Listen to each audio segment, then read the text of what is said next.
지금 당장 행복해진다. 중요한 포인트라서 재차 강조하지만 행복해지려면 뭔가를 하기 이전에 행복한 상태여야 한다. 예를 들어 한국에서 태어나서 행복하다든가 오늘 아침에 눈을 뜰 수 있어서 행복하다는 식으로 말이다. 일단 행복해야 한다. 그리고 행복한 상태에서 움직여야 한다. 절대로 행복해지기 위해 뭔가를 하려고 움직여서는 안 된다. 그런 행동을 하는 것 자체가 현재 자신은 행복하지 않고 불행하다는 것을 인정하는 셈이다. 나에게는 홋카이도에 가든 오키나와에 가든 일본 어디를 가든 반갑게 맞아주는 사람들이 있다. 이들에게 나는 나를 행복하게 해줬으면 좋겠다라고 바라지 않는다. 바라지 않아도 나는 항상 행복하고 기분이 좋아서 많은 사람들이 히토리 씨와 만나고 싶어요 라고 한다. 내 제자들은 히토리 선생님의 제자가 된 지 20년이나 됐지만 지금까지 단 한 번도 선생님의 눈치를 살펴본 적이 없어요 라고 말한다. 이처럼 나는 누군가가 내 눈치를 살피지 않아도 비위를 맞추지 않아도 스스로 내 기분을 조절할 수 있다. 요령은 매우 간단하다. 즐거운 일만 생각하면 된다. 불행한 사람은 불행한 일만 생각하니까 더욱 불행해지는 것이다. 행복은 점점 더 큰 행복을 소유하는 그런 개념이 아니다. 감성의 문제다. 감성이 풍부하지 못한 사람은 백만송이의 장미를 봐야 예쁘다고 말한다. 하지만 감성이 풍부해지면 길가에 핀 민들레를 보고도 예쁘다고 느끼고 행복한 기분에 젖어들게 된다. 즉, 행복은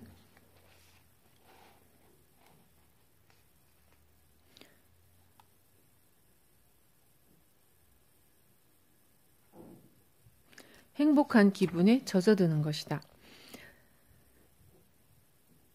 즉 행복은 길가에 핀 민들레도 백만 송이의 장미꽃도 똑같이 아름답다고 느끼는 감성이다. 행복에는 정신적인 행복과 물질적인 행복이 있다. 이 두 가지의 행복을 모두 누릴 수 있다면 더할 나위 없겠지만 물질적인 행복에 집착하다 보면 점차 욕구가 커진다. 물질적으로 풍요로운 것도 행복이지만 역시 정신적으로 풍요로운 것이 더 좋지 않을까? 그러므로 행복에는 마음의 균형이 중요하다. 물질적으로 풍요로워도 정신적으로 불행한 사람은 너무나도 많다. 과거는 바꿀 수 있다. 사람들은 과거는 바꿀 수 없지만 미래는 바꿀 수 있다고 말한다. 하지만 나는 과거는 바꿀 수 있지만 미래는 바꿀 수 없다고 말한다. 왜냐하면 오늘 불행한 사람은 내일도 불행하고 내일 모레도 불행하기 때문이다. 즉 매일 불행을 찾기 때문이다.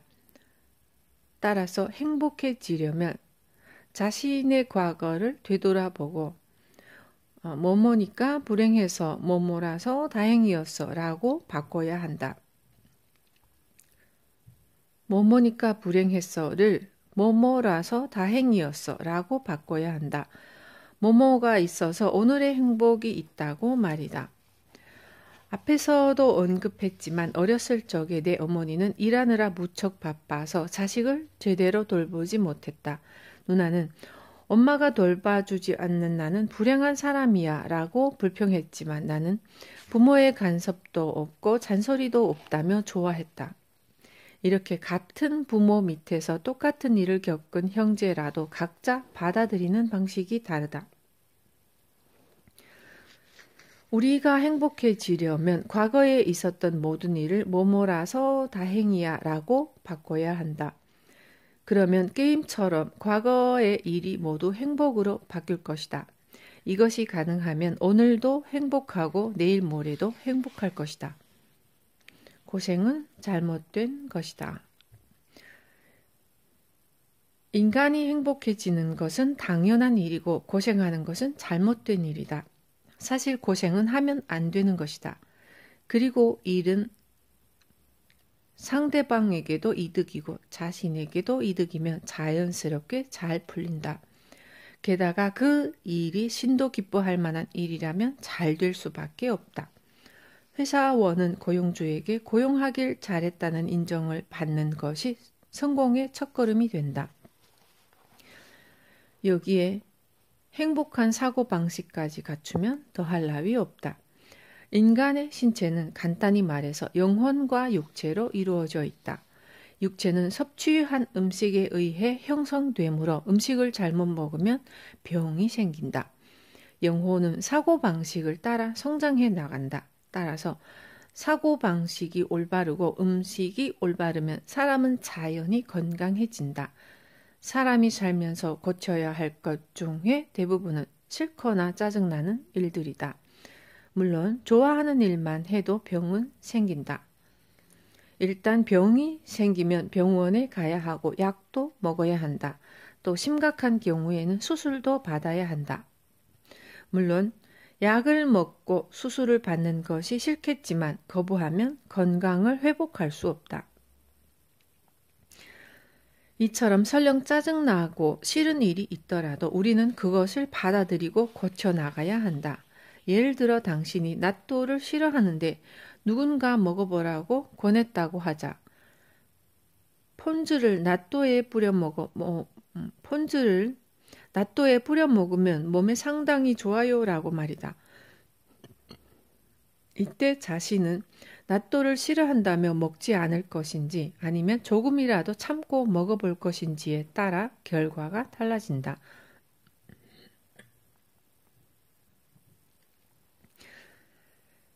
만일 좋아하는 일만 했는데도 병에 걸렸다면 잠깐이나마 싫은 일을 참고 해보는 것은 어떨까? 나는 어렸을 때부터 병을 달고 살아서 건강해진다면 뭐든지 할 수 있다. 비단 나뿐만 아니라 정말로 힘든 극한 상황에 다다른 사람은 뭐든지 다 할 수 있다. 그런데 이건 몸에 좋으니까 꼭 먹는 것이 좋아요라고 권했는데도 먹지 않는다면 그 사람은 정말로 힘든 상황이 아닌 것이다. 극한 상황이라면 아무리 싫어도 해보려고 노력하는 것이 인간이다. 병마와의 싸움은 진이 빠질 정도로 힘들고 고통스럽다. 그 사실을 누구보다 잘 알기에 뭐뭐가 좋아요라고 아무리 권해도 그렇게 하려고 노력하지 않는 사람을 보면 나는 그만큼 힘들지 않구나라는 생각이 든다. 이상은 높게, 노력도 높게. 건강이 중요하지만 나는 건강하기만 한 것도 싫다. 이왕이면 젊어 보이고 싶고 여자들에게 인기가 많았으면 좋겠다. 그래서 건강법도 단순히 건강만을 위한 건강법은 싫다. 나는 건강하면서 동시에 젊어 보이고 두뇌도 명석한 그런 매력적인 사람이 되고 싶다. 욕심이겠지만 그래도 나는 매일 노력한다. 대단하지는 않지만 항상 기쁜 마음으로 생활하고 긴자마루칸의 건강 보조 제품을 마시고 시크릿 크림을 바른다. 별것 아니지만 이런 노력이 얼마나 즐거운지 모른다. 나는 이상이 높아서 그만큼 노력도 많이 한다. 이상에 다가가려는 노력이 즐겁기 때문에 고생이라고 생각하지 않는다. 이와 마찬가지로 이왕 사업을 한다면 이상을 높게 잡아서 돈을 많이 버는 것이 좋을 것이다. 낚시도 물고기가 많이 잡혀야 재미있지 않은가? 또한 남을 기쁘게 하면서 돈도 벌 수 있다면 그만큼 행복한 일은 없을 것이다. 직장인도 열심히 일해서 회사의 인정을 받고 월급이 오르면 기쁘지 않은가? 간혹 정신론자 중에 욕망을 버려라, 폭포에 세찬 물줄기를 맞는 것처럼 고행을 견뎌라 라고 말하는 사람이 있는데 나는 그들에게 그건 좀 이상한 일이 아니냐고 묻고 싶다. 벽을 보고 경문을 외는 것은 기인이나 하는 행동이다. 밖에 나가면 예쁜 꽃이 피어있고 하늘은 맑고 새도 지저귀는데 왜 방구석에서 경문을 외우는가? 아무리 생각해도 이상한 일이 아닐 수 없다. 신은 우리에게 힘든 수행을 시키지 않는다. 그뿐만 아니라 신조차도 그런 고생은 하지 않는다. 신은 건전한 욕망마저 버리라고 하지 않는다. 원래 열심히 일해서 고객에게 인정을 받게 되면 기분도 좋아지고 돈도 벌게 된다. 그리고 남자라면 누구나 여자에게 인기가 많았으면 하고 바라기 마련이다. 이렇게 돈을 버는 것도 인기가 많았으면 하고 바라는 것도 모두 욕망이니 나쁘다고 말하는 사람이 있는데, 그럼 당신은 고행을 견뎌라. 그럼 당신은 무슨 재미로 이 세상을 사느냐고 묻고 싶다. 즐거운 일을 즐기지 못하고 무조건 힘든 일을 견디는 것이 과연 옳은 삶일까? 신은 절대로 그렇게 가르치지 않는다. 장사꾼은 손님에게 인정을 받고 돈을 벌면 되고 여자는 예뻐지려고 노력하면 된다. 이는 좋은 일이다. 이왕이면 다 홍치마라고 예뻐야 좋지 않은가? 이런 것들과 반대되는 개념을 주장하면서 그것이 정신론이라고 믿는 사람이 있는데 분명히 말하지만 이상한 행동이다. 과연 이런 정신론자 중에 유흥업소에 가서 마음이 예쁜 아가씨로 부탁해요 라고 말하는 사람이 있을까? 오히려 본인 취향에 맞는 아가씨나 얼굴이 예쁜 아가씨를 고르느라 정신이 없을 것이다. 이렇게 정신론자는 말과 행동이 다르다. 그러나 나는 사실만을 이야기하고 진심으로 행복해지자고 말한다.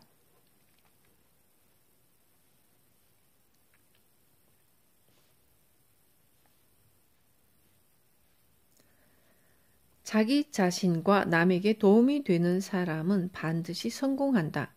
이 명제에 거짓은 필요 없다. 행복해지는데 폭포수를 맞거나 벽에 대고 경문을 외울 필요가 있겠는가? 폭포수를 맞고 뭔가를 깨우쳤다면 폭포수 밑에서 헤엄치는 물고기는 득도를 해도 벌써 했을 것이다. 세상에는 보통과 보통 이하, 보통 이상이 존재한다. 만일 보통 사람보다 더 행복해지고 싶다면 보통 사람보다 더 많은 노력을 해야 한다. 노력해도 안 되는 일이 있다. 인간에게는 노력해도 안 되는 일도 있다. 나도 노력하는 것을 꽤 좋아하지만 아무리 노력해도 할 수 없는 일이 많다. 이럴 때 나는 이걸 할 수 있는 사람은 참 대단한 사람일 거야 라고 생각한다. 그러고 나면 부족한 자신을 되돌아보게 되고 자연스럽게 다른 사람에게 친절을 베풀게 된다. 내 제자들 중에 연간 매출 10억엔 이상을 올리는 사업체의 사장이 된 사람이 있다. 지금은 유능한 사업가지만 사업을 시작할 때만 해도 왕초보였다.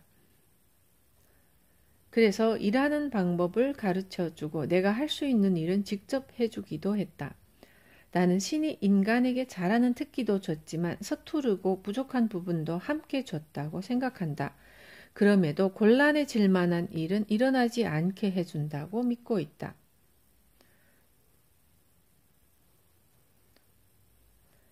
그 증거로 나는 이제까지 단 한 번도 외톨이가 된 적이 없다.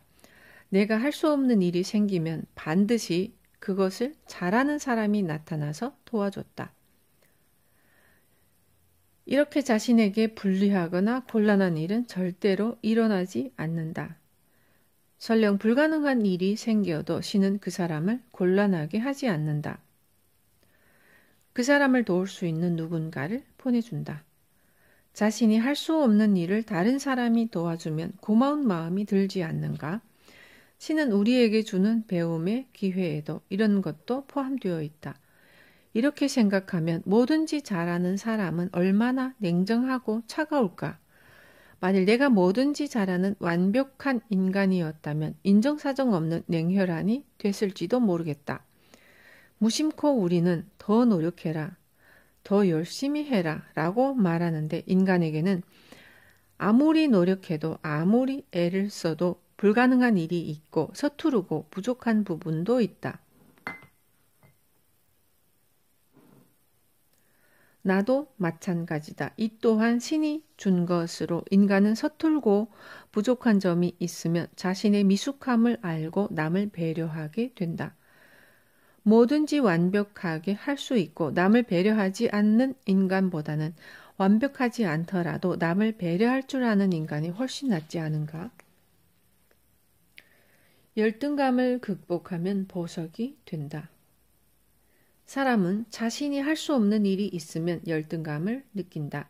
열등감은 누구에게나 존재하는데 그것을 열등감이라고 생각하느냐 아니냐에 따라 상황은 달라진다.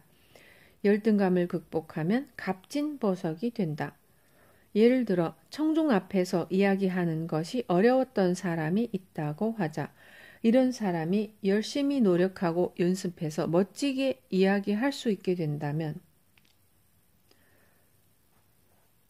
처음부터 능숙하게 이야기할 수 있었던 사람보다 더욱 감동적으로 다가올 것이다.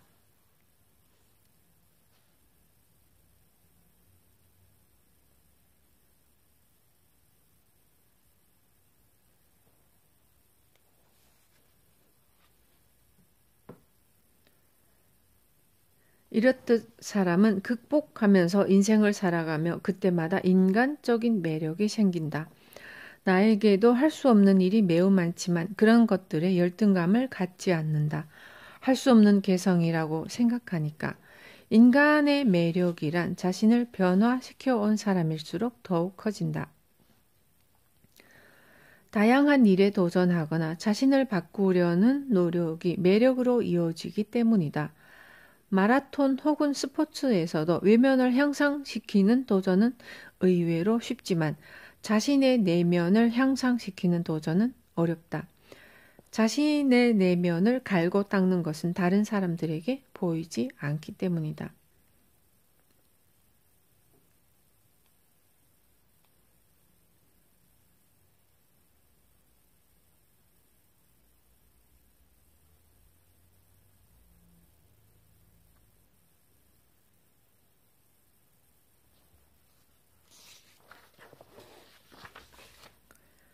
생각을 바꾸기 위해 중요한 것.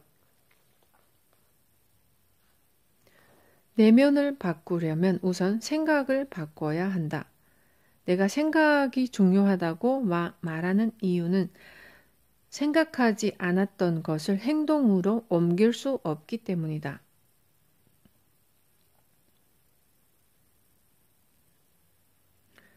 또한 생각만 하고 행동으로 옮기지 않는다면 그것은 생각하지 않은 것이나 다름없기 때문이다. 주변을 둘러보면 종종 감사합니다, 고맙습니다 라고 말하지 못하는 사람들이 있다. 이들은 그런 생각이 들지 않는데 어떻게 말합니까? 라고 이야기한다. 그래놓고 마음에 들지 않으면 금세 마음에 들지 않아요 라고 말한다. 남에게 고맙다는 인사는 잘 못하더라도 적어도 자신을 낳아준 부모에게 감사한 마음이 든다면 반드시 감사합니다 라고 말해야 한다.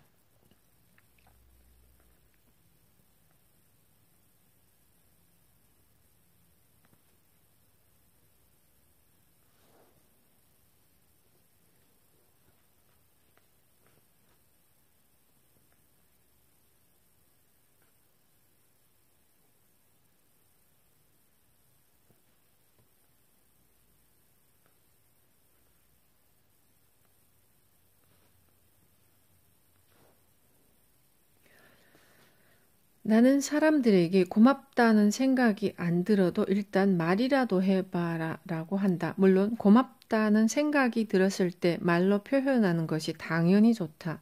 그런데 고맙다는 생각이 들지 않더라도 말로 표현해 보라는 것은 그렇게 말하는 순간만은 그런 마음이 들기 때문이다. 두말할 필요도 없이 마음속에서 우러나오는 것이 가장 좋겠지만 그렇게 하라고 하면 좀처럼 입을 떼지 못하는 사람이 있다. 그래서 일단 말로 표현하라는 것이다.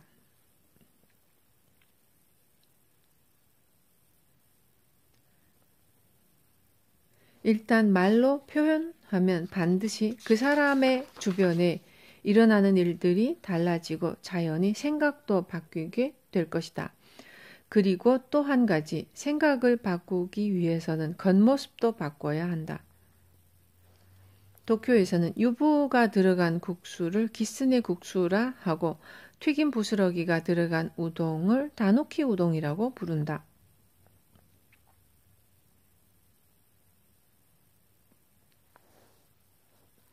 그런데 오사카에서는 유부가 들어간 국수를 다누키 우동이라 국수라 하고 튀김 부스러기가 들어간 우동은 수우동이라고 부른다.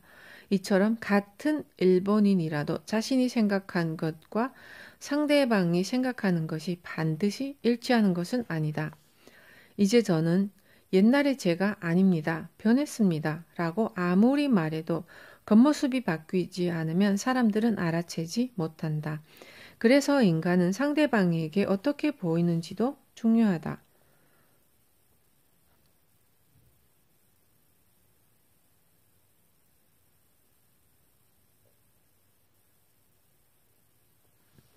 불가능은 아집 때문이다. 세상의 이치란 사실 매우 단순하다. 모든 사람이 이런 사실을 잘 알고 있다. 예를 들어 그게 뭐예요? 라는 질문을 받았을 때 퉁명스러운 표정보다 밝은 표정으로 대답하는 것이 당연히 좋다. 또한 겁난다, 운이 없다, 불평, 불만, 투정, 푸념, 험담, 트집, 걱정거리, 용서할 수 없다 등의 지옥의 언어를 사용하는 것보다 사랑해요, 운이 좋다, 기쁘다, 즐겁다, 감사한다, 행복, 고마움, 용서한다와 같은 천국의 언어를 사용하는 것이 당연히 좋다. 그런데 사람들은 왜 천국의 언어를 사용하지 못하는 것일까? 그 이유는 아집 때문이다. 그래서 우리는 아집을 버려야 한다.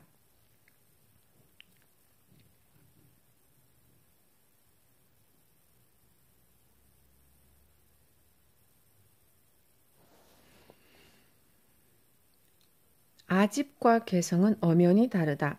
간혹 아집을 개성이라고 생각하는 사람이 있는데 이는 착각이다. 개성은 신이 준 것으로 좋은 방향으로 살리면 긍정적인 결과를 내지만 아집은 고집해봤자 나쁜 결과를 가져올 뿐이다.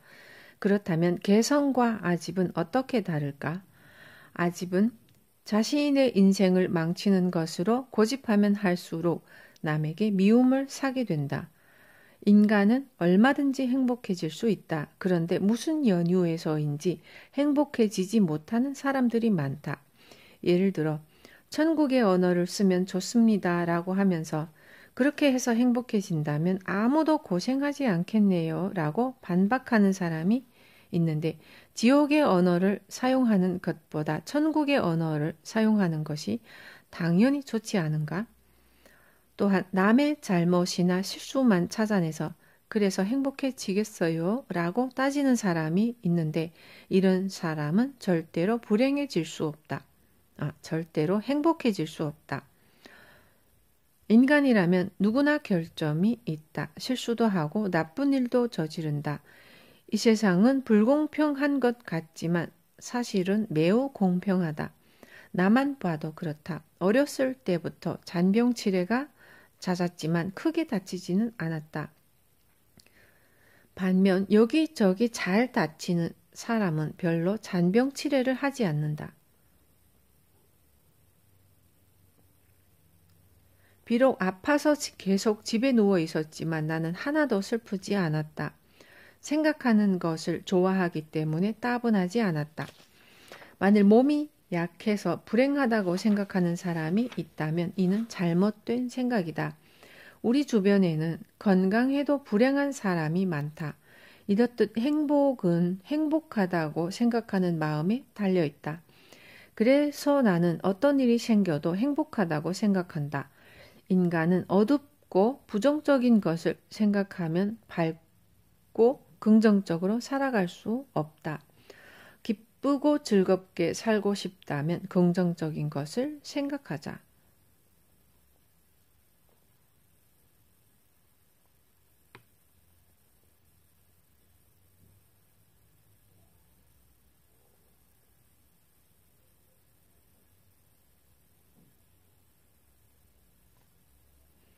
생각하는 방식과 보이는 방식이 중요하다. 행복해지려면 지금 당장 행복해야 한다. 그래서 행복하다고 생각하는 것은 매우 중요하다. 그런데 아무리 행복하다고 생각하려 해도 행복하지 않은 사람이 있다. 이들의 대부분은 옆에서 지켜봤을 때에 전혀 행복해 보이지 않는다. 정말 행복하려면 주변 사람들이 보기에도 행복해 보여야 한다. 예를 들어 단팥빵이 있는데 맛있기만 하면 안 된다. 눈으로 봤을 때도 군침이 돌게 맛있어 보여야 한다. 또 회사에 출근해서 열심히 일하고 있어요. 즐겁게 일하고 있어요. 라고 말해도 실제로 그렇게 보이지 않으면 아무 소용없다. 상상 속 이념의 세계는 생각하는 것만으로도 괜찮다. 단팥빵이 먹고 싶다고 생각하면 단팥빵이 나오는 곳이니까. 하지만 현실의 세상은 물질적인 곳이다. 단팥빵이 먹고 싶으면 단팥빵을 직접 만들던가 아니면 사러 가야 한다.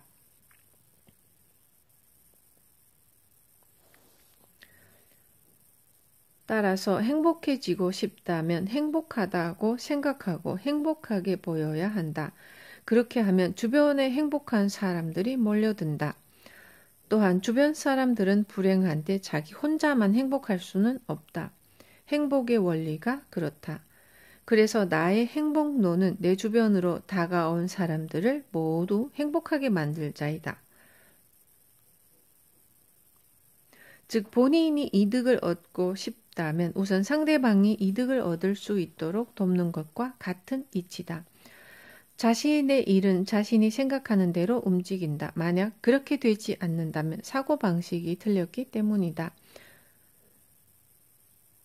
아무리 성실하더라도 시시하고 따분한 생각만 하고 있어서는 행복해질 수 없다. 시시하고 따분한 생각은 악이다.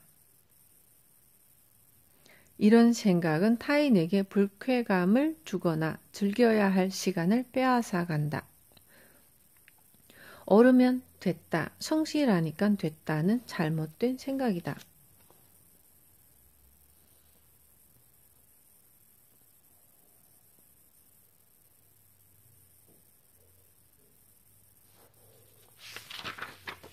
내면을 향하는가, 외면을 향하는가?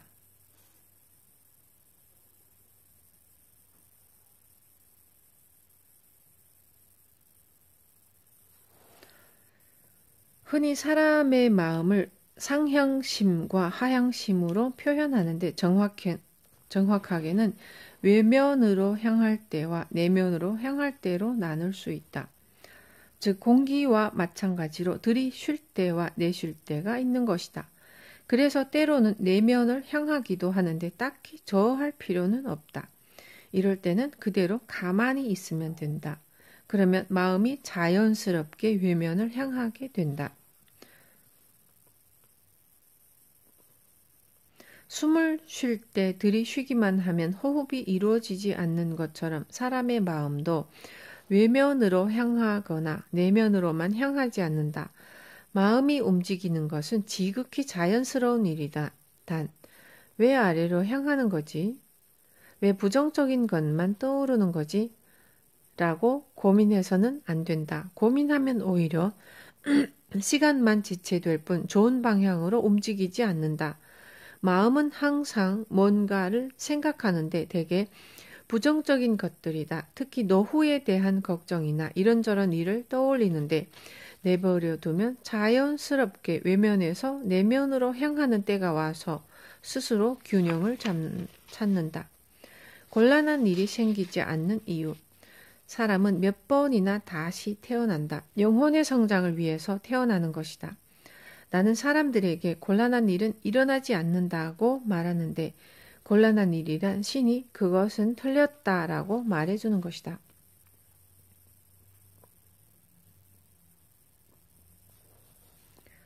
가령 어떤 사람의 사고방식이나 대처법이 틀렸을 때에 신은 그것은 틀렸다라며 깨달음을 준다.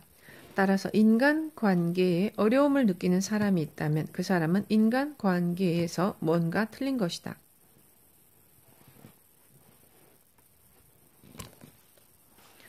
보통은 남을 배려하면 자신에게 기쁨이 돌아온다. 하지만 세상에는 다양한 사람이 존재하기 때문에 배려에 보답하는 착한 사람이 있는가 하면 괴롭히거나 속이려는 나쁜 사람도 있다. 이렇듯 차이가 생기는 이유는 각자의 수행 목적이 다르기 때문이다.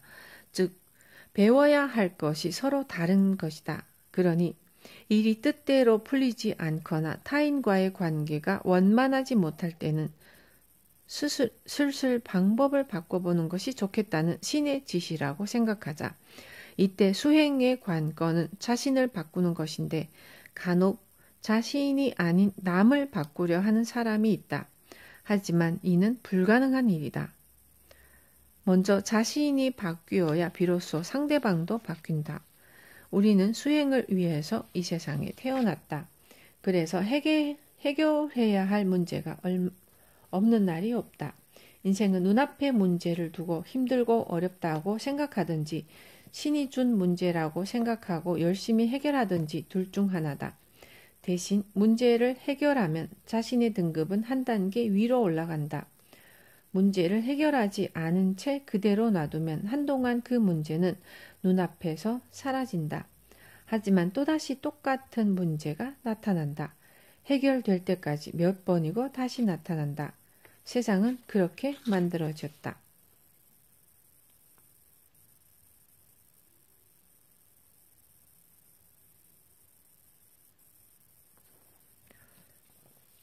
슬슬 아집을 버려야 할 때다. 천국의 언어를 쓰는 것이 당연히 좋은데도 그렇게 하지 못하는 이유는 아집 때문이다. 물론 살다 보면 아집이 필요할 때도 있다. 가령 성장 과정에서 강자에게 휘둘리지 않고 자기 나름대로 열심히 노력하면 아집이 필요하다. 그러나 영혼을 더더욱 성장시켜야 할 때는 오히려 방해가 되기도 한다. 송충이와 같은 모충은 빨리 움직이지 못한다.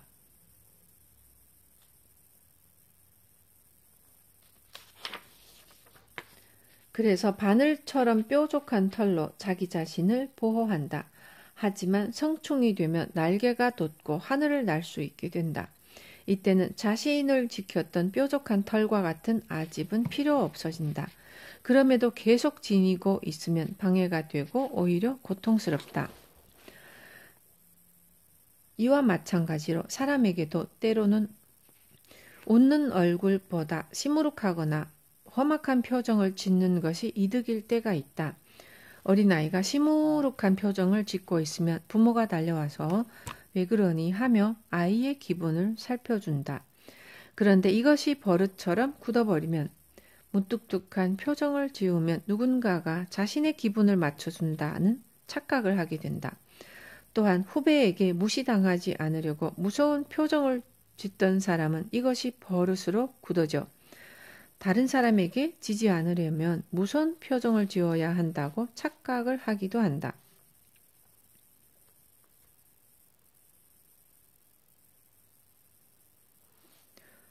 하지만 살다 보면 이런 아집이 방해가 될 때가 반드시 찾아온다. 혹은 예전의 성공 사례가 덕이 되거나 아집을 버리지 못하게 만들기도 한다. 그래서 일이 잘 풀리지 않을 때는 방법을 바꿔보라는 것이다. 신이 주는 신호라 생각하고 바꿔보자.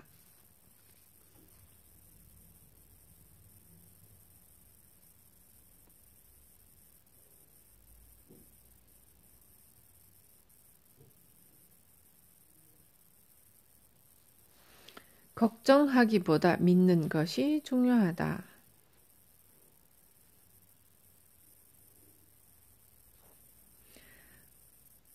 걱정이 심한 사람은 아이를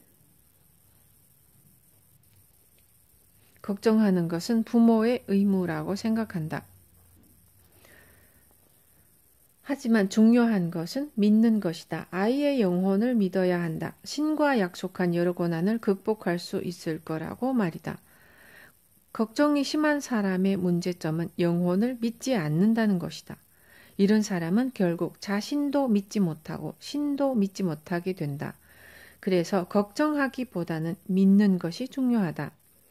자신을 믿고 앞으로 나아가자. 왜냐하면 인생은 뒤를 바라보고 있으면 위험하니까.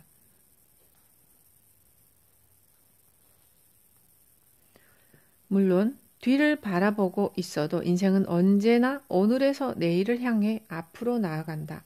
하지만 뒤를 보면서 앞으로 걷다 보면 자칫 크게 다칠 수 있다. 그래서 뒤를 보지 않는 편이 좋다. 반면 앞을 보고 걸으면 눈앞에 어떤 일이 일어나도 피할 수 있다. 피하지 못하고 부딪히는 사람은 뒤를 보고 있기 때문이다. 가끔씩 뒤를 돌아보는 것도 괜찮다. 여기까지 왔구나. 이런 일이 있었구나 하고 즐거운 마음으로 과거를 회상하는 것은 좋다. 하지만 계속해서 뒤만 보고 있어서는 안 된다. 인생은 멈추지 않는다. 미래를 향해서 1초 1초 앞으로 나아간다.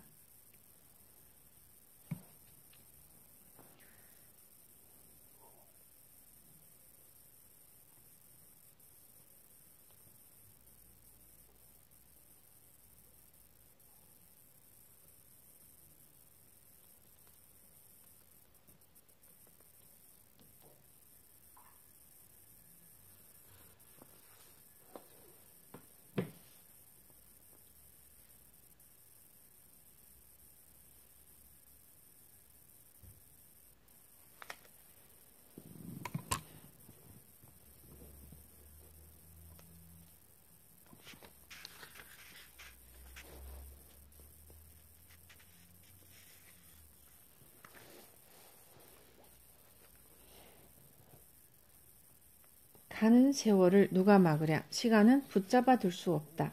그래서 우리는 추억을 많이 만들면서 앞으로 나아가야 한다.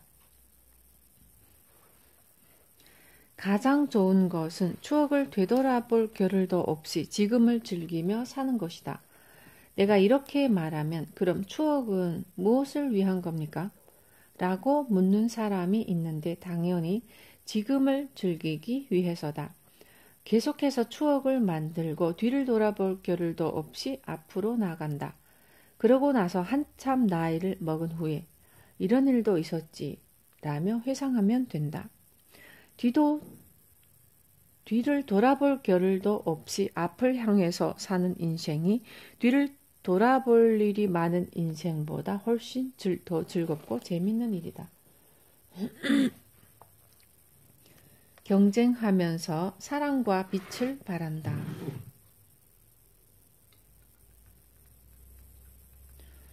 이 세상은 경쟁이다. 흔히 경쟁 없는 사회가 좋다고 하는데 그렇지 않다.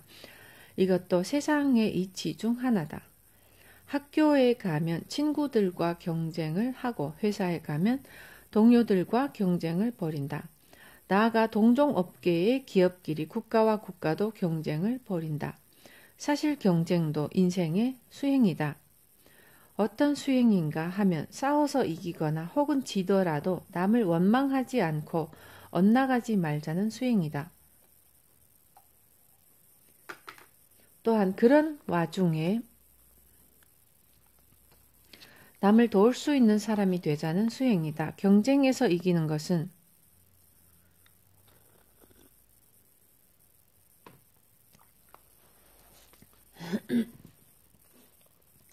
물론 가치 있는 일이다. 하지만 신이 묻는 것은 이기는 방법이다. 똑같이 이겨도 그 과정에 사랑과 빛이 있었는가가 중요하다. 사랑이란 자상함과 배려심이다. 자신의 일을 다 끝내고 아직 덜 끝난 사람이 있다면 그 사람을 도와주자. 혹시 자신만의 성공 비법이 있다면 가르쳐주자. 빛이란 밝음이다. 경쟁이라고 험악한 표정으로 상대방에게 달려들어서 안 된다. 웃는 얼굴로 대하고 인사를 건네자. 그리고 항상 자신의 주변이 밝아지도록 노력하자. 그러면 반드시 경쟁에서 이길 수 있고 이는 영혼의 수행으로 이어진다. 경쟁 없는 사회를 이상처럼 말하는 사람이 있는데 결코 그렇지 않다. 신도 그런 사회를 바라지 않는다. 신은 경쟁이라는 힘든 상황 속에서도 당신이 남을 얼마나 배려할 수 있는지, 긍정적으로 행동할 수 있는지를 시험한다. 남에게 불씨를 나눠줘도 자신의 불씨는 꺼지지 않는다. 웃는 얼굴로 남을 대한다고 웃음이 줄어드는가? 그렇지 않다. 이렇듯 남에게 웃음을 주고 친절을 베풀어도 자기 내면의 뭔가는 줄어들지는 않는다. 하지만 마음이 척박한 사람은 줄어들지도 않는데 뭐든지 아까워한다. 주변을 둘러보면 남을 칭찬하거나 소소한 일로 기쁨을 줄 수 있는 일은 너무나도 많다. 그런 조그마한 노력조차 아까워하는 사람은 결코 풍요로워질 수 없다. 왜냐하면 줄지도 않는 것을 아까워하는 발상 자체가 이미 마음이 척박하다는 증거니까.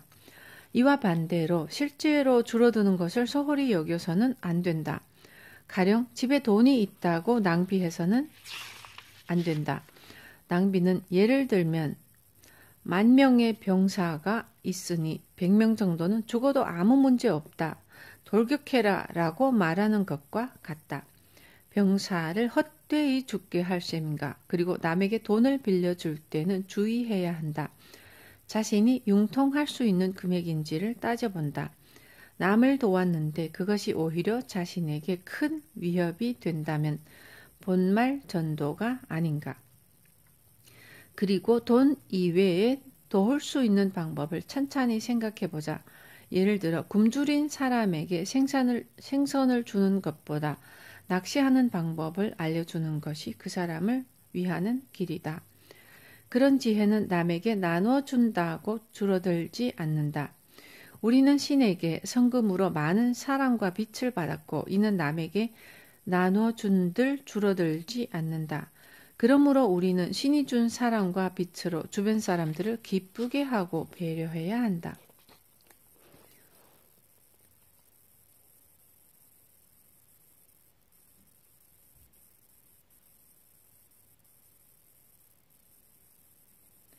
결혼은 수행이다. 사람은 혼자서 행복해질 수 없다. 그래서 행복해지는 것도 영혼이 성장하는 것도 가까운 사람들과의 관계 속에서 가능하고 그 관계 속에 가장 큰 배움이 있다. 이런 인간관계의 원리를 알면 인생이 편해진다. 예를 들어 결혼은 수행이다. 결혼이 왜 수행인가요? 라고 묻는 사람이 있는데 신이 준 수행인 것을 어쩌겠는가? 그렇다면 어떤 수행일까? 간단히 말해서 남과 자신은 다르다는 것을 알아가는 수행이다. 가령 옳다의 기준은 사람마다 제각각이다. 어렸을 적에 나는 어머니가 물 좀 갖고 와라 시키면 그냥 아무 대답 없이 그냥 물만 갖고 갔다. 그런데 어머니는 대답을 해야지라고 화를 냈다. 그런데 지금은 내가 아내에게 물 좀 갖다 줘라고 부탁했는데 아내가 아무 대답이 없으면 다시 한번 여보 물 좀 갖다 달라니까 라고 말한다. 그러면 아내는 다 들려요 라며 화를 낸다. 이런 상황은 어느 쪽이 옳다, 옳지 않다의 문제가 아니다. 자란 환경이 다를 뿐이다. 또한 나는 부모님이 장사하던 분들이라 어려서부터 약속 시간 10분 전에는 도착해야 한다고 배웠다. 그래서 약속 시간에 절대로 늦지 않는다. 부득이한 경우에는 상대방에게 전화를 걸어 죄송합니다. 지금 길이 막혀서 10분 정도 후에 도착할 것 같습니다. 라고 반드시 연락을 취한다. 그렇게 하지 않으면 자신에 대한 신뢰와 신용이 떨어진다고 배웠기 때문이다. 그런데 제자들 중에는 오후 2시에 회의가 잡혀 있는데도 그 시간이 돼서야 화장을 하거나 약속 시간에 늘 5분, 10분 지각하는 사람이 있다. 이렇게 지각을 밥 먹듯이 하는 제자에 대한 신용도가 과연 떨어졌을까? 그렇지 않다. 오히려 사람들에게 인기가 있다. 이렇게 자기는 옳다고 배운 것들 중에 실제로 옳지 않은 것도 있다. 옳다의 기준이 사람에 따라 다르고 남과 자신은 다르기 때문이다. 그래서 나는 약속 시간 10분 전에 도착하는 것을 그만둘 생각은 없다. 예전에 늦게 오는 사람을 보면 왜 그럴까 하고 생각했던 적이 있다. 그런데 그 사람을 자세히 살펴보니 실제로는 그렇게 움직여도 별로 곤란하지 않다는 것을 알게 됐다. 간혹 사람들 중에는 정해진 시간이 임박해야 움직이는 사람이 있는데 이는 그 사람 나름의 페이스다. 주변의 부부들도 제자들도 다른 사람들도 내가 약속 10분 전에 도착하지 않는다고 곤란해하지 않는다. 요컨대 내가 약속 10시간보다 얼마나 일찍 도착하든 그것은 나만의 페이스일 뿐 절대로 남에게 강요해서는 안 된다. 그럼 기다리는 사람은 어떻게 합니까? 라고 하는데 즐거운 마음으로 기다리면 된다. 그것도 수행이니까. 내가 옳으니까 너도 해라가 아니다. 법에 저촉되는 일은 하면 안 되지만 그렇지 않은 일은 그 사람의 자유다. 각양각색을 통한 배움. 내 제자들은 그야말로 각양각색이다. 각자 페이스가 다르다. 천천히 움직이는 사람이 있는가 하면 바삐 움직이는 사람도 있다. 그럼 히토리 씨는 어떻게 하세요? 라고 묻는데 조금만 참으면 된다. 나는 그렇게 제자들에게 맞추면서 배움을 얻는다. 나도 배움을 얻으니 분명 그들도 나에게 배움을 얻을 것이다. 가르침이란 가르치는 것이 아니라 서로 배우는 것이다. 그래서 가르치는 사람을 대단하게 생각할 필요는 없다. 나는 사람들에게 저한테는 10명의 제자가 있습니다. 라고 말한다. 10명의 제자에는 나도 포함된다. 나도 모두를 통해 배우고 있으니까. 무엇을 배우는가 하면 자신이 옳다고 생각한 것이 틀릴 수도 있다는 점이다. 물론 법처럼 반드시 지켜야 하는 것들도 있지만 그렇지 않은 일상적인 것들도 있다. 예를 들어 연하장은 반드시 써야 하는 것은 아니다. 그래서 나는 보냈는데 저 사람은 왜 답장을 안 보내지? 라고 따지면 안 된다고 생각한다. 연하장을 보낸 사람은 보내고 싶으니까 보낸 것이다. 상대방에게 연하장을 보내라고 강요해서는 안 된다. 예의라는 것은 남에게 강요하는 순간 참견이 된다. 자신이 옳다고 생각한 것은 자신이 하면 그만이다. 남에게 강요할 필요도 그만둘 필요도 없다. 내가 약속 시간 10분 전에 도착하는 것도 마찬가지다. 그렇게 하지 않는 사람들에게 화를 낼 필요는 전혀 없다. 이렇듯 정신론이란 자기론이라 자신이 끝까지 밀고 나가면 된다. 그래서 나는 항상 기분 좋게 밝은 표정을 짓는다. 혹 기분이 나쁜 사람이 있다면 나는 그 사람을 개인적인 사정으로 기분이 나쁜 것이니 신경 쓰지 않는다. 이런 사람을 두고 왜 저 녀석은 기분이 나쁜 거야? 라며 신경을 쓴다면 자기 기분까지 망칠 수 있기 때문이다. 행복은 공명한다. 남편이 아내에게 내가 당신을 행복하게 해줄게요 라고 말하고 아내도 남편에게 나도 당신을 행복하게 해줄게요 라고 말한다면 비로소 그 부부 사이에는 행복의 공명이 생긴다.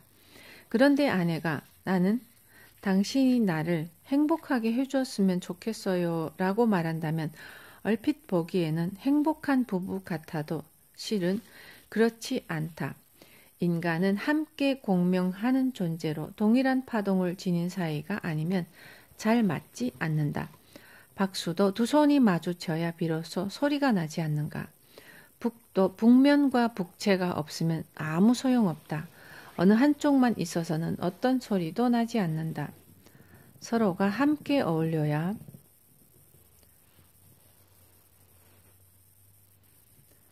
서로가 함께 어울리고 공명해야 비로소 좋은 일이 생긴다. 박수 치는 것도 두 손이 있어야 가능하다. 그러므로 좋은 이야기를 들었다면 잘 들었다고 인사만 할 것이 아니라 반드시 뭔가 화답을 하도록 하자. 이 세상에는 균형의 법칙이 존재하기 때문에 어느 한쪽만 이득을 보는 일은 없다. 또한 일에서 회사가 당신을 행복하게 해줬다면 당신도 회사가 행복할 수 있도록, 즉 매출을 올릴 수 있도록 노력해야 한다. 가족끼리도 엄마가 아빠에게 행복하게 해줄게요 라고 말하면 아빠도 엄마에게 행복하게 해줄게요 라고 말해야 한다. 가장 중요한 것은 서로를 바라보는 것이다. 부부가 결혼 생활에 어려움을 느끼는 이유는 사랑을 소유하려고 하기 때문이다. 사랑이란 주는 것도 받는 것도 아니다. 사랑은 그냥 거기에 있는 것이다. 21세기는 여성의 시대이다. 나는 21세기는 여성의 시대라고 생각한다. 이제 여성이 이끌어 나가는 시대가 됐으니 남자라며 섣불리 나섰다가는 큰 코 다치게 될지도 모른다. 실제로 대부분의 가정을 살펴보면 아내가 경제권을 쥐고 있다. 그래서 여성의 기분을 파악하지 못하면 상품을 판매할 수 없다. 채널 선택권도 여성이 쥐고 있어서 엄청난 영향력을 가진 대중매체라도 여성의 마음을 사로잡지 못하면 높은 시청률을 확보하기 어렵다. 그래서 여성의 마음을 파악하려면 일적인 부분이든 뭐든 여성이 맡아야 한다. 그리고 여성들이 과거에 비해 이런저런 인생 공부를 해서 행복해졌다면 자신이 직접 이끌어 나가면 된다. 시대를 이끌어 나가는 데는 성별도 나이도 아무 상관없다. 가령 나는 난생 처음 가보는 곳에서 길을 잃으면 어린 초등학생에게라도 길을 물어본다. 인생도 이와 마찬가지다. 물론 여자들 중에는 남자가 이끌어줬으면 하고 바라는 사람도 있다. 하지만 자신이 이끄는 편이 일이 더 잘 풀릴 때가 더 많다. 이 세상은 아는 사람이 이끌고 모르는 사람은 그 뒤를 따라가면 된다. 그러면 모든 일이 원만하게 잘 풀린다. 남자에게 여자는 그림, 여자에게 남자는 음악. 남자는 여자에게 남자에게 이렇게 복잡해. 남자에게 여자는 그림과 같다. 여기에 걸어뒀어도 저기에 또 걸어두고 싶다. 그런데 여자에게 남자는 음악이다. 아무리 좋은 곡이라도 두 곡을 함께 들을 수는 없다. 사람을 좋아하는 감정은 노력한다고 해서 생기는 것이 아니다. 주변 사람들이 그만둬라고 아무리 반대해도 좋은 것은 좋은 것이다. 마음대로 정할 수 없다. 상담을 하다 보면 자주 분류는 역시 안 되는 일이죠 라는 질문을 받는데 그런 도덕적인 문제는 잘 모르겠다. 그런데 그보다 나는 좋아하는 사람이 있다면 그 사람의 행복을 생각해 보라고 조언한다. 좋아하는 사람이 있다면 그 사람의 행복을 생각해 보라고 조언한다. 단 누군가와 사귀다가 헤어졌다면 그 다음에는 반드시 그보다 더 좋은 사람을 만나게 된다. 왜냐하면 이전보다 당신이 성장했으니까. 상대는 자신의 성장에 맞춰서 나타난다. 그러므로 애인에게 차였다고 우울해하지 말고 더 좋은 사람이 나타날 거라 생각하자. 실제로도 그렇다. 혹 이전보다 못한 사람이 나타났다면 사귀지 않으면 그만이다. 연애에 실패했더라도 우리는 실패해서 뭔가를 배우고 사람을 보는 안목도 기를 수 있다. 그래서 다음에는 전보다 훨씬 좋은 사람이 나타나는 것이다. 시쳇말로 쿨하게 헤어졌으니까 이제 다음 사람이 올 거야 이라고 생각하자. 간혹 성격이 센 여자 중에 자신을 억누르고 참는 데 능력을 낭비하는 사람이 있는데 이는 절대로 해서는 안 되는 행동이다. 자신의 능력은 자신을 드러내는 데 써야 한다. 그러면 자연히 자신의 매력도 발산된다. 뭐든지 참는 것이 좋다고 생각하는 사람들이 있는데 그랬다가는 원망밖에 나오지 않는다. 인간관계는 거울과 같다. 인간관계는 자신을 비추는 거울과 같다. 당신이 상대방을 싫어하면 상대방도 당신을 싫어한다. 반대로 당신이 상대방을 좋아하면 상대방도 당신을 좋아한다. 나는 내가 주인공이 되기보다 다른 사람이 주목받는 것을 좋아한다. 그래서 회사에서 파티를 열 때 어떻게 하면 회사 사람들을 파티의 주인공으로 만들 수 있을까 하고 궁리한다. 앞서 언급했지만 상대방은 자신을 비추는 거울이기 때문에 상대방이 받은 관심과 사랑은 반드시 자신에게 돌아온다. 그래서일까 회사 사람들도 나에게 따뜻한 사랑과 관심을 준다. 나는 사람들이 행복해지는 것이 좋다. 행복해지는 방법은 의외로 간단한데 왜 세상에는 이토록 불행한 사람들이 많은지 항상 의문이다. 가령 여자는 예뻐지면 행복해진다. 예쁜 사람은 고생하지 않는다. 영화나 드라마를 보면 예쁜 여자들이 고생하는 장면이 나오는데 이는 어디까지나 픽션일 뿐 실제로는 그렇지 않다. 반면 남자들은 여자에게 인기가 많으면 행복해하고 그렇게 되길 바란다. 이를 이루기 위해 매력적인 사람이 되려고 노력한다. 이렇게 여자는 옷이나 액세서리 등으로 자신을 예쁘게 꾸미는 것을 좋아하는 습성이 있고 남자는 여자를 좋아하는 습성이 있다. 요컨대 행복은 바로 습성이다. 철은 늘어나는 성질이 있어서 레일을 설치할 때에 보통은 연결 부분에 틈새를 둔다. 그런데 고속열차인 신칸센의 레일에는 틈새가 없다. 볼트로 꽉 조여져 있다. 이와 마찬가지로 남편이 바람 피우지 못하게 하려면 아내는 남편을 꽉 조여야 한다. 즉 꽉 잡아두어야 한다. 조금만 느슨하게 풀어두면 곧바로 바람을 피울 것이다. 그래서 바람 피우지 않는 남편은 인기가 없는 사람이거나 아내가 꽉 붙잡고 있기 때문이다. 남자들끼리 여자에 관한 이야기를 하는 것은 여자들끼리 패션에 관한 이야기를 하는 것과 마찬가지다. 여자들이 패션 잡지를 읽는 것과 남자들이 포르노 잡지를 보는 것은 동일한 원리다. 여자가 예뻐지면 행복해진다. 여자는 예뻐지면 행복해진다. 어느 한 곳이 예뻐해지면 행복이 하나 늘어난다. 아내가 예쁘게 하고 있으면 집으로 복을 부르는 신이 있는 것과 마찬가지다. 덩달아 남편의 일도 잘 풀린다. 그래서 여자에게 예쁘게 가꾸고 꾸미는 것은 일이다. 여자는 노력하면 얼마든지 예뻐질 수 있다. 가끔 여장한 남자 배우가 예뻐 보일 때도 있는데 하물며 여자로 태어나질 수 있겠는가? 적어도 여장한 남자보다는 예뻐야 하지 않겠는가? 남자의 경우는 색욕이 여자에게 향하지만 여자는 옷이나 장신구로 향한다.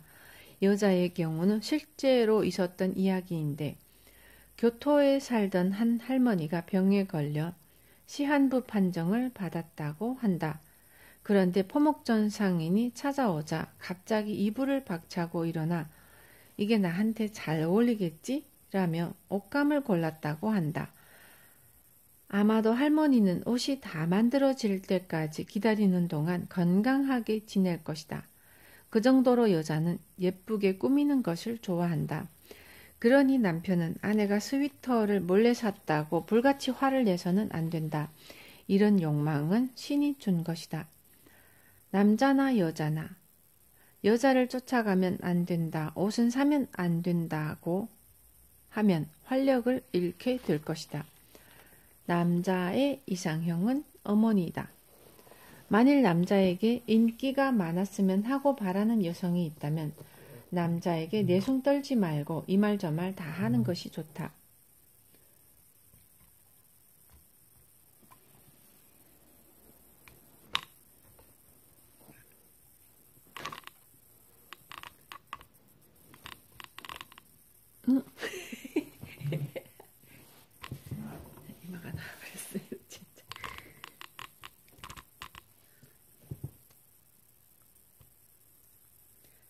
많은 여자들이 줄곧 착각하는 것이 있는데 이상형이 어떻게 되세요? 라는 질문에 남자들이 착한 여자예요 라고 답한다고 해서 정말 착하게 혹은 상냥하게 행동해서는 안 된다.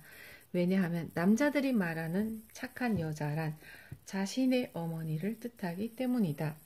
즉, 남자의 이상형은 자신을 낳아준 어머니이다.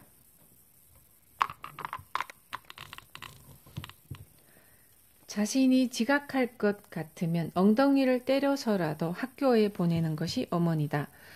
남자들은 이런 어머니의 모습을 사랑으로 받아들인다.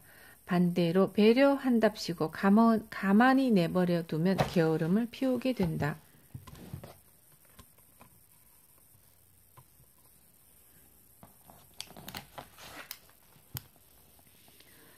전혀 호감이 없는 남자에게 고백을 받은 여자가 있다면 그 남자가 어떻게 생각하든 신경 쓰지 않고 하고 싶은 말을 다 했기 때문일 것이다. 그러면 남자는 이 여자는 나를 위해서 이런 말을 해주는구나 하고 더 호감을 느끼게 된다. 반면 호감이 있는 남자에게 잘 보이고 싶어서 입을 꼭 다물고 하는 말만 들으면 남자는 이 여자 참 재미없네 라고 생각한다. 남자는 결혼하면 자신의 아내를 뭐뭐 엄마라고 부른다. 월급을 전부 아내에게 주고 용돈을 받아 쓴다. 마치 어린아이 같다. 이래서 남편을 두고 큰아들을 키운다는 말이 나왔나 보다. 남편이 큰 소리를 치는 것은 틀림없이 아내가 약한 척을 하는 집이다. 이 세상에 약한 여자는 없다. 약한 척을 하고 있을 뿐이지. 여자가 아이를 낳는다는 것은 남자보다 구조가 복잡하다는 뜻이다.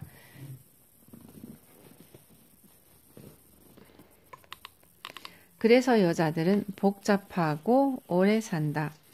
일반적으로 복잡한 것은 깨지기 쉽다고 하지만 남자들은 단순하면서도 깨지기 쉽다. 또한 보통은 남자가 여자보다 힘이 세다고 생각하는데 꼭 그런 것만도 아니다. 일례로 일본의 치바라는 도시에 거북이 등 아줌마라고 해서 큰 짐을 등에 업고 물건을 팔러 오는 할머니가 있다고 한다. 이 할머니는 70세가 됐어도 크고 무거운 짐을 항상 등에 업고 다닌다. 할머니는 젊었을 때부터 힘이 무척 셌다고 한다. 그래서 약한 척을 하면 남자가 짐을 들어준다는 것을 알고 있었지만 스스로 짊어지고 다녔다는 것이다. 이렇듯 여자는 강하다. 그리고 남자가 여자보다 더 열심히 일할 것 같지만 오히려 그 반대다. 여자는 일을 해야 하는 이유가 있으면 가만히 내버려둬도 열심히 일한다. 그러나 남자는 일일이 쫓아다니면서 말을 해야 움직인다. 그 대신에 남자는 이유가 필요 없다. 돌격하면 돌격하니까. 같은 물고기라도 붕어와 곤들매기는 습성이 다르다. 남자와 여자도 습성이 다르다. 이 습성을 무시하면 남자와 여자 모두 불행해지고 무시한 쪽이 지쳐버리게 된다. 요컨대 여자는 약해 보이지만 자신을 자제하는데 힘을 쓰고 있을 뿐 실제로는 강하다. 남자는 살해당하면 끝이지만 여자는 죽어서도 귀신이 되어 나타난다. 그만큼 끈질기고 강하다. 결혼은 궁합이다. 하지만 궁합이 좋다고 반드시 결혼하는 것은 아니다. 인생이 수행인 것처럼 결혼도 수행이다. 그래서일까 더 나은 수행을 위해서 궁합이 나쁜 사람을 선택해서 결혼하는 사람들이 많다. 알고 그러는 것은 아니겠지만 말이다. 결혼은 어차피 누군가와 수행을 해야 한다면 당신과 하고 싶다는 마음으로 하는 것이다. 즉 나와 상대방은 다르다는 것을 알기 위한 수행이다. 그래서 상대방이 자신의 의견에 따르도록 강요하면 고통스러워진다. 먼저 나와 상대방은 다르다는 것을 깨달아야 한다. 부부도 그렇지만 수행의 상대는 가장 가까운 곳에서 나타난다. 그래서 인생 최대의 수행 상대는 형제 혹은 친척 중에 있다.